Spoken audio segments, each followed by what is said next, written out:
Hello friends, आप सभी लोगों का सक्सेस प्लेटफॉर्म 2591 के चैनल पे स्वागत है।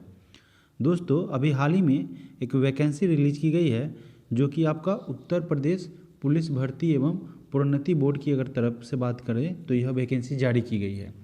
इसमें कुल मिला के आप देखेंगे तो कुल मिला के 60,244 पदों पर वैकेंसी निकाली गई है, जिसमें आपका जनरल कैटेगरी की अगर बात करें तो अनारक्षित जो है उसके लिए 24,102 पद का सृजन किया गया है। इसके अलावा EWS है जिसके लिए कुल 6,024 पद है। अन्य पिछड़ा वर्ग की अगर बात करें OBC की तो उसके लिए 16,264 पद का यहाँ पे पद रिक्त रखा गया है और अनुसूचित जाति के लिए 12,650 पद को यहाँ पे सृजित किया गया है। अनुसूचित जनजाति की बात करें यानी कि ST की बात करें, शेड्यूल्ड ट्राइब्स की, तो उनका कुल 1200 पद है और इन सभी पदों को ऐड करेंगे तो कुल 60,244 पद जो है उसके लिए अब वैकेंसी निकाली गई है, यह एप्लीकेशन निकाला गया है। इसके लिए आवेदन शुल्क प्रारंभ होने की अगर तिथि बात करें तो यह कब से जारी होगी, यानी कि इसका आवेदन स्टार्ट होगा 27 दिसंबर 2023 से यह फॉर्म जो है आप डाल सकते हैं। इसके अलावा बात करें कि अंतिम तिथि की लास्ट डेट साथियों, तो इसका लास्ट डेट हो जाएगा 16 जनवरी 2024। 16 जनवरी 2024 इसकी अंतिम तिथि होगी। आवेदन शुल्क की अगर बात करें तो इसके लिए आवेदन शुल्क जो है वह 400 रुपया रखा गया है। इसके लिए यह अनिवार्य है कि राष्ट्रीयता क्या हो, आपका इंडियन हो, भारतीय नागरिक होंगे, वहीं इस वैकेंसी को अप्लाई करने के लिए पात्र होंगे। इसके अलावा शैक्षणिक अर्हता यानी कि साथियों एजुकेशनल क्वालिफिकेशन की अगर बात करें, एजुकेशनल क्वालिफिकेशन की अगर बात करें तो यह जो है 12वीं कक्षा उत्तीर्ण होना चाहिए, यानी कि इंटरमीडिएट के जो भी स्टूडेंट होंगे वह इस फॉर्म के लिए, इंटरमीडिएट के जो भी छात्र होंगे वह इस फॉर्म के लिए अप्लाई करने के लिए एप्लीकेबल होंगे। इसके लिए आयु सीमा की अगर बात करें, आयु सीमा यानी कि एज क्राइटेरिया जो है वह न्यूनतम 18 वर्ष है। 1/7/2023 को 18 वर्ष न्यूनतम होनी चाहिए, यानी कि कम से कम 18 वर्ष इस यह एज सीमा निर्धारित की गई है और अधिक से अधिक 22 वर्ष होना चाहिए। यह पुरुष अभ्यर्थी के लिए उम्र सीमा तय की गई है। इसके अलावा अगर हम बात करें महिला कैंडिडेट्स के लिए तो यह न्यूनतम आयु 18 वर्ष निर्धारित की गई है और अधिकतम आयु साथियों मैक्सिमम अगर एज की बात करें, मैक्सिमम एज जो है वह 25 वर्ष निर्धारित की गई है। इसमें अगर भर्ती की प्रक्रिया की बात करें यानी कि सिलेक्शन प्रोसेस की, तो लिखित परीक्षा इसके लिए आयोजित की जाएगी। लिखित परीक्षा जो है इसमें कुल साथियों 150 प्रश्न पूछे जाएंगे। देखिए यहाँ पे लिखित परीक्षा 300 अंकों की होगी और इसमें 150 प्रश्न होंगे। प्रत्येक सही उत्तर के लिए आपको 2 अंक मिलेगा और गलत उत्तर के लिए निगेटिव ऋणात्मक मान जो है यानी कि एक पेनाल्टी के रूप में 0.5 अंक जो है काट लिया जाएगा।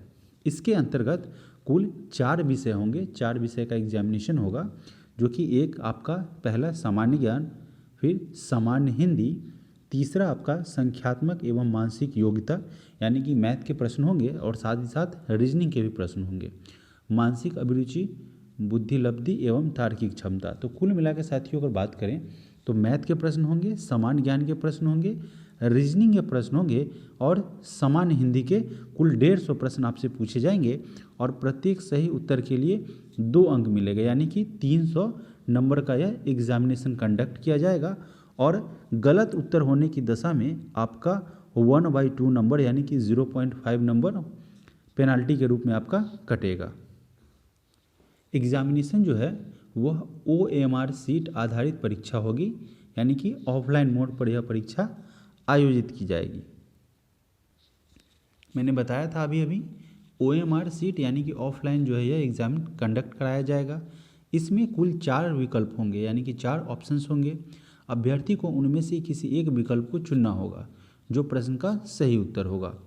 OMR और उत्तर पत्र की 3 प्रतियाँ होगी, कुल 3 प्रतियाँ होंगी, जिनमें से मूल प्रति बाह्य एजेंसी, द्वितीय प्रति बोर्ड को मिलेगी और तृतीय प्रति जो है अभ्यर्थी के पास दे दिया जाएगा।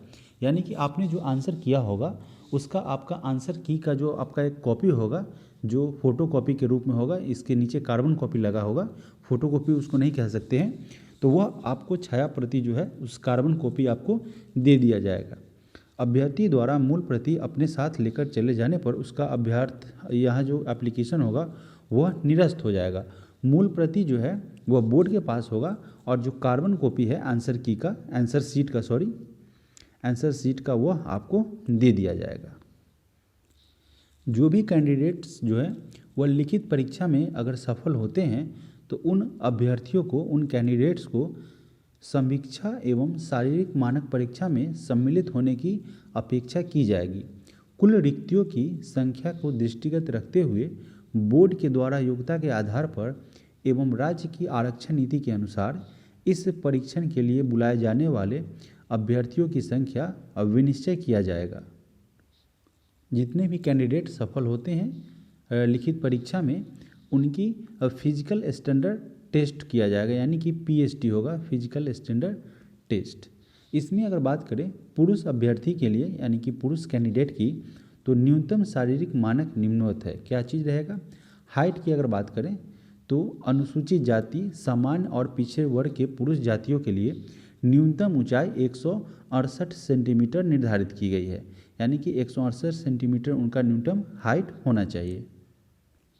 इसके अलावा अनुसूचित जनजाति के जो मेल कैंडिडेट है पुरुष अभ्यर्थी, उनकी न्यूनतम ऊंचाई 160 सेंटीमीटर निर्धारित की गई है।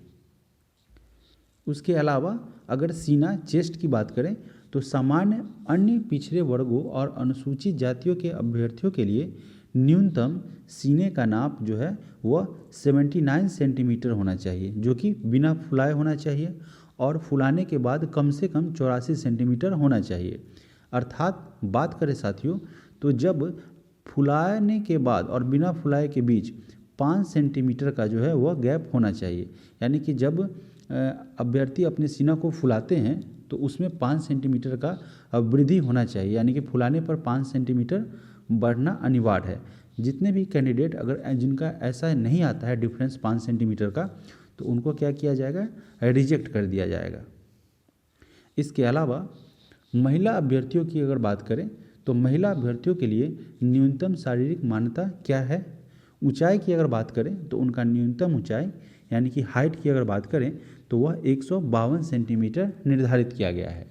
और अनुसूचित जनजातियों की जो महिलाएं हैं अभ्यर्थी कैंडिडेट, उनके लिए न्यूनतम हाइट 147 मीटर निर्धारित किया गया है, 147 सेंटीमीटर निर्धारित किया गया है।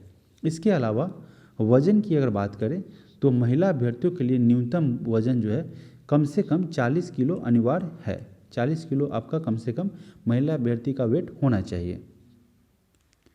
इस टेस्ट को पास करने के बाद जो सफल अभ्यर्थी होंगे, सफल कैंडिडेट, उनका शारीरिक दक्षता परीक्षण यानी कि फिजिकल एफिशिएंसी टेस्ट, जिसे हम शॉर्ट में पीईटी के नाम से जानते हैं, उनका पीईटी कराया जाएगा। जिसमें से क्या होगा, कुल मिला के अगर बात करें तो यहाँ पे पुरुष अभ्यर्थी यानी कि जितने भी मेल कैंडिडेट होंगे उनके लिए 4.8 किलोमीटर की दौड़ होगी, जो कि उन्हें 25 मिनट में पूरा करना होगा। और महिला कैंडिडेट होंगे उनको 2.4 किलोमीटर के दौड़ को 14 मिनट में पूरा करना होगा। जो भी इस रन को यानी कि जो भी इस दौड़ को इस निश्चित समय में पूरा करने से चूकेंगे, उन्हें इस प्रक्रिया से बाहर कर दिया जाएगा, यानी कि उसकी पात्रता यहाँ पे रद्द हो जाएगी। इसके बाद जितने भी अभ्यर्थी हैं पीटी क्वालिफाई करते हैं फिजिकल एफिशिएंसी टेस्ट, उनका क्या किया गया, उनका एक जो है उनकी एक मेधा सूची तैयार की जाएगी, जिसमें एक चयन सूची आरक्षित जो है वह नीति को दृष्टिगत रखते हुए एक सूची तैयार किया जाएगा और इसे विभागाध्यक्ष को है दे दिया जाएगा। जब 2 या 2 से अधिक अभ्यर्थी हैं यानी कैंडिडेट, अगर उनका अंक समान होता है तो ऐसे में अभ्यर्थियों को वरीयता प्रदान की जाएगी। जो अधिमानी अर्हता यदि कोई रखते हो यानी कि उनके पास कुछ एक्स्ट्रा एजुकेशनल क्वालिफिकेशन हो तो उनको इसके लिए वरीयता दी जाएगी। इसके बाद अगर बात करें तो आरक्षण आयु सीमा में छूट की, ठीक है। तो लंबवत एवं क्षैतिज आरक्षण केवल उत्तर प्रदेश के मूल निवासी अभ्यर्थी को ही अनुनय होगा, यानी कि उत्तर प्रदेश के बाहर के स्टेट वालों को ऐसी फैसिलिटी नहीं मिलेगी। इस वैकेंसी में कुल 4 सब्जेक्ट हमने बताया था, उस 4 सब्जेक्ट से 4 विषय से प्रश्न होंगे।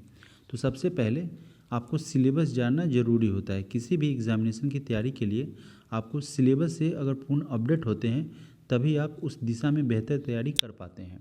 अब देखिए, इसमें सामान्य ज्ञान से प्रश्न पूछे जाएंगे। उस सामान्य ज्ञान की अगर बात करें तो उसके अंतर्गत सामान्य विज्ञान, भारत का इतिहास, भारतीय संविधान, भारतीय अर्थव्यवस्था यानी कि इंडियन इकोनॉमी की अगर बात करें, एवं संस्कृति, भारतीय कृषि, वाणिज्य एवं व्यापार, जनसंख्या, पर्यावरण एवं नगरीकरण, भारत का भूगोल यानी कि इंडियन ज्योग्राफी, विश्व का भूगोल, वर्ल्ड ज्योग्राफी, प्राकृतिक संसाधन यानी कि नेचुरल जो रिसोर्सेज है वह सब, और उत्तर प्रदेश की शिक्षा, संस्कृति और सामाजिकता प्रथाओं के संबंध में विशेष जानकारी।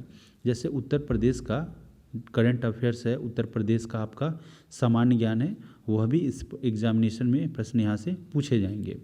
इसके अलावा अगर बात करें तो आंतरिक सुरक्षा तथा आतंकवाद, भारत और उसके पड़ोसी देशों के बीच जो संबंध है, राष्ट्रीय तथा अंतर्राष्ट्रीय महत्व जो है, समसामयिक विषय है, करंट अफेयर्स के अंतर्गत आएंगे।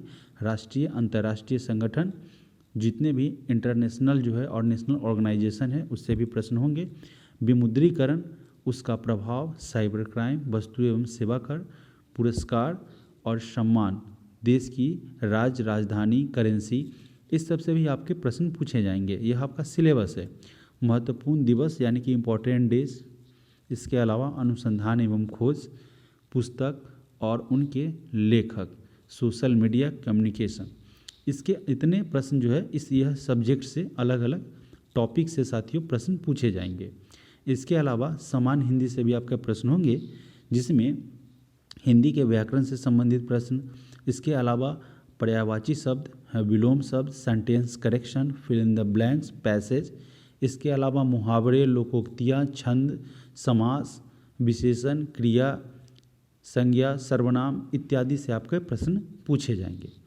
इसके अलावा अगर बात करें तो फिर आपका न्यूमेरिकल एंड मेंटल एबिलिटी से भी प्रश्न होंगे, जिसमें आपका साथियों दशमलव और भिन्न, height and distance, ratio, proportional, average, percentage, discount, profit and loss, simple interest, इसके अलावा partnership, time and work, average, pipe and cistern, boat and stream, इसके अलावा साथियों बहुत सारे जो भी मैथ के कुछ प्रश्न हैं उससे आपका एग्जामिनेशन में जो सब्जेक्ट है उससे आपका प्रश्न होगा। जैसे कि अगर बात करें तो आपका अर्थमेटिकल जितने भी प्रश्न हैं उसके अनुसार ग्राफ से, सारणी से, पाई चार्ट से, इस सब से भी हमें आपके प्रश्न आ सकते हैं, क्योंकि यह आपका सिलेबस यहाँ पे दिखा रहा है। और सिलेबस पढ़ना बहुत ज़रूरी होता है, उससे आपको क्या मिलेगा, एक मार्गदर्शन मिलेगा, ताकि आप उस दिशा में उस सब्जेक्ट का कंप्लीट तैयारी कर पाएँ। इसके अलावा एक अन्य महत्वपूर्ण सेगमेंट होगा मानसिक योग्यता यानी कि मेंटल एबिलिटी, जिसके अंतर्गत लॉजिकल डायग्राम्स, तार्किक आरेख, प्रत्यक्ष ज्ञान बोध, शब्द रचना, letters and number series, word and alphabet analogy, sense tense, common sense tense, fill in the blanks, इस तरीके से भी आपके प्रश्न पूछे जाएंगे। फिर आपका चौथे सेक्शन की अगर बात करें mental aptitude and reasoning ability की, तो यहाँ से भी आपके एग्जामिनेशन में प्रश्न पूछे जाएंगे। यह आपका सिलेबस है, इसे ध्यान से देख लें। जैसे कि आपका कम्युनल हार्मोनी, सांप्रदायिक सद्भाव की अगर बात करें, रूल ऑफ लॉ है, एबिलिटी ऑफ एडेप्टेबिलिटी है, इस तरीके से बहुत सारे सेक्शन है, वहाँ से आपके प्रश्न बनेंगे। तो साथियों ज़रूर इस फॉर्म को भरें, बहुत ही अच्छी वैकेंसी है आप लोगों के लिए। एक बेस्ट अपॉर्चुनिटी की अगर बात करें, बेस्ट अपॉर्चुनिटी है। कुल 60,000 प्लस सीट के लिए यहाँ पे आवेदन, आपको यहाँ पे 60,000 से ज़्यादा पद सृजित किया गया है। इसके अलावा अगर हम बात करें तो इस फॉर्म को जाके भरें, 27 तारीख से यह फॉर्म आपका भरना स्टार्ट हो जाएगा। 27 दिसंबर से आप इस फॉर्म को डाल सकते हैं। इसके अलावा अगर बात करें तो आप हमारे वेबसाइट, हमारे सक्सेस प्लेटफॉर्म यूट्यूब चैनल है हमारा, यूट्यूब चैनल, आप वहाँ से आप जुड़ सकते हैं इसके सेट प्रैक्टिस के लिए। इसके सेट प्रैक्टिस की अगर बात करें तो आपका कंप्लीट जो है यहाँ पे सेट प्रैक्टिस कराया जाएगा। एक भी प्रश्न यहाँ से छोड़े नहीं जाएंगे, कंप्लीट सॉल्यूशन होगा और आप सक्सेस प्लेटफॉर्म 2591 को आप सब्सक्राइब कर लें।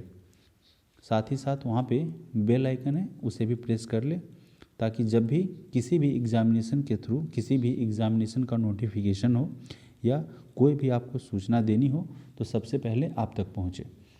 तो जाइए इस चैनल को अभी तक सब्सक्राइब कीजिए और अधिक से अधिक शेयर करें। तो थैंक यू सो मच इस चैनल पे बने रहने के लिए।